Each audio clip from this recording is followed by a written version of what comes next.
Dr. Drawar, thank you for your kind words, and my congratulations to everyone and everything that has been accomplished here at Texas A&M. I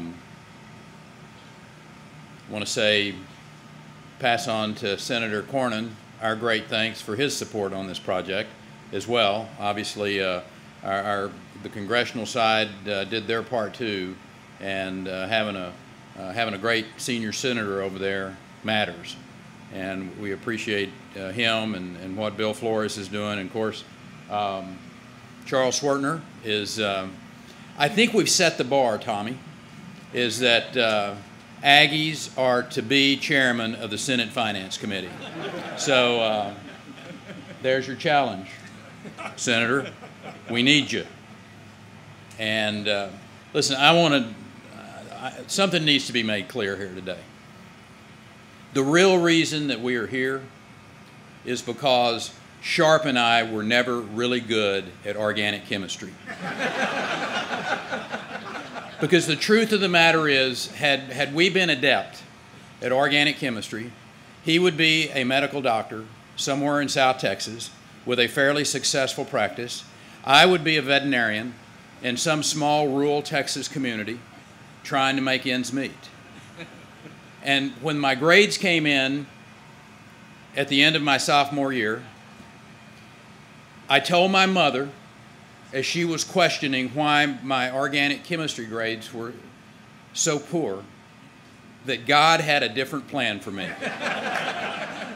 And John, I know, shared that same story with his mom.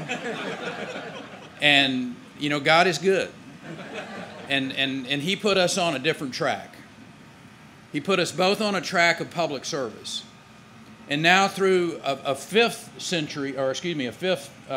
decade that he's been involved, and for almost 30 years that I've been involved in public service, we've been able to influence some things in this state that are really making a difference. And I want to say thanks to you for accepting the challenge to be the chancellor of this university, to these men and women on the Board of Regents who have worked together to make today possible. Because in all seriousness, this started, as Phil shared with you, one of the things that Texas A&M has historically instilled in its students is to be curious. And the curiosity of why Texas was not involved in the pharmaceutical industry and tune was a question that caused me great intrigue. And back in the 90s, I started that conversation with a gentleman who actually works for the University of Texas about why we did not have a pharmaceutical industry in Texas. And the answer, Bobby, was pretty simple. We just didn't have the foundation in the state. It was not here. And this is a state, through the development of our industries, and generally public-private partnerships, when you think about it, are the private sector. This is a state where the development of the integrated circuit occurred in the 1950s. And through substantial innovations, particularly in the energy industry. Thank God for George Mitchell and George Mitchell's visionary look in the innovation that he came up with. Through the leadership in this state of the great space race in the 1960s, Texas helped to expand what we believe in our hearts the human race can achieve. Today we celebrate another major step in what the human race can achieve. And it's good news. It's good news not just for Texas A&M. It's not good news just for this community, not just for this state, but as you've heard from multiple speakers, it's good news for the world. Over the past several months, we have seen powerful reminders of why this facility is being built, how important it is to the health and the well-being of people around the world, from plagues in Western Africa to respiratory ailments affecting children across the American Midwest. The message is clear that providing true security involves more than just border security. We need to protect people from all types of threats, natural disasters, enemy attacks, viral outbreaks. We also need to remember that enemy attack and viral outbreak may be one and the same.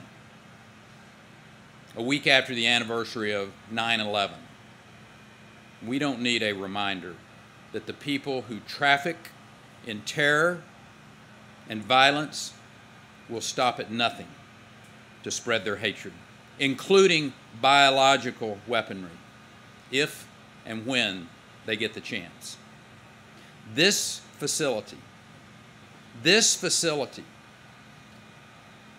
will help us combat all sorts of threats, helping us quickly develop those vaccines that save lives. As John shared with you in his opening remarks, Aggies do believe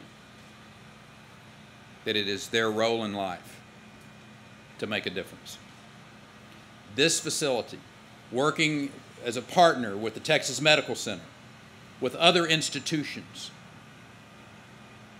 is making that become even more of a reality. This facility will save lives. And you can't put a price tag on that. You also can't put a price tag on how important it is to Texas' growing reputation as a national and a global leader in biotechnology. Over the past decade, as Phil shared with you, we've worked hard to attract the best and the brightest researchers in the world. Researchers who today are producing breakthrough after breakthrough at our universities and private companies alike. And that includes, Terry, using the institution that you oversee, the Texas Emerging Technology Fund, which was a $40 million investment to help bring the Center for Innovation and Advanced Development and Manufacturing to Texas A&M. You see, that was one of the last pieces of that foundation. I remember clearly, Tommy, when they made fun of us for funding the Texas Institute of Genomic Medicine, just like those Aggies, to go spend $50 million on a mouse. It was an easy joke, but the fact is that was the foundation. To be followed by the Texas Institute of Preclinical Studies, and then that Center for Therapeutic Medicine, and then of which Dr. Robbins saw the brilliance, the will, the innovation of the state of Texas and Texas A&M. You see, that curiosity that started in the 1990s became a reality a decade later. I'm not sure anywhere in the country has gone basically from zero to the manufacturing of drugs in that short period of time. The pharmaceutical industry is now represented by GlaxoSmithKline,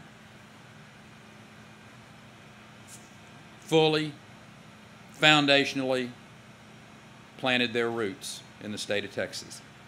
It's part of that culture of creation, if you will, that we've nurtured, built upon the principle: if you give bright and visionary people the freedom and the opportunity to pursue their dreams, good things will happen.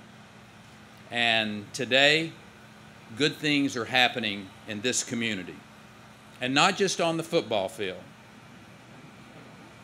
And Toon Will, I know your Baylor Bears are pretty good too, so.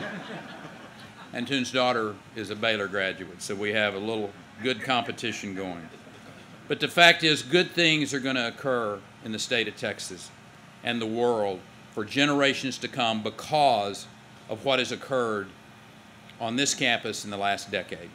Once again, I want to congratulate everyone who was involved with this. This was a huge team effort, and you've heard that before, but this truly was. From our national partners, to our state partners, to this institution, to the private sector. This is how you get it done. This is an example for every other state, every other university. If you want to see how to make it happen, you come to the state of Texas and you see what is going on in this state. Thank you for taking the challenge. Thank you for being a part of a great and an extraordinary team. There is great news coming in the years ahead, and lives will be saved because of what is happening at this institution. God bless you.